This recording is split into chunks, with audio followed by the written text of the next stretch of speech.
তো শুরুটা সেখানে হলো যে ফরিদপুর জেলা স্কুলে ভর্তি হলাম, বিতর্ক করছি, খুব বেশি কিন্তু বলছি না, মানে পয়লার দিয়ে দিলে তো আর বইটি পড়া হবে না, মজাটাও নষ্ট হয়ে যাবে। কিন্তু আমি মোটা দাগে যেটা বলতে চাই যে একজন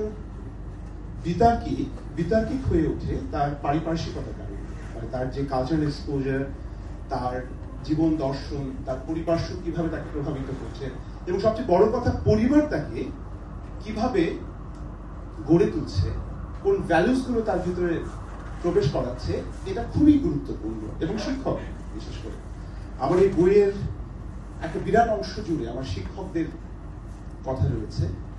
এটিকে হয়তো অনেকে মনে করতে পারেন এটা এক ধরনের এক্সাজারেশন, একেবারেই না। খুব নৈবেদিকভাবে আমি লিখেছি তাদের কথা, তারা কিভাবে আমাকে প্রভাবিত করেছেন।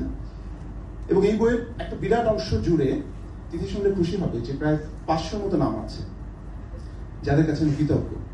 কেন খুশি হবে? কারণ অত প্রকাশক, মানে যাদের নাম মেনশন করা হয়েছে তারা কিন্তু একটা কপি করেও কেনে, 500 কপি কিন্তু বিক্রি হয়ে যায়।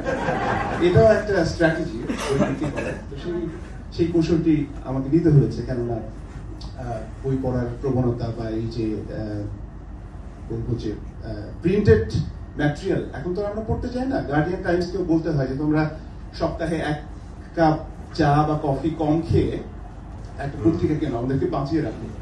তো সেখানে তো প্রকাশনা শিল্প তো ধুকতে বসেছে, ধুকে মরতে বসেছে। তো সেই কারণে আমার কাছে মনে হয়েছে যে জোকস অ্যাপার্ট, এটা খুবই গুরুত্বপূর্ণ যে জীবনে চলার পথে আমি যখন হাঁটতে শিখেছি, যারা আমার হাতটি ধরেছে, পড়ে যেতে যাচ্ছি, সেই মানুষগুলোর প্রতি যদি আমি কৃতজ্ঞ না থাকি তাহলে সব আয়োজন ব্যর্থ।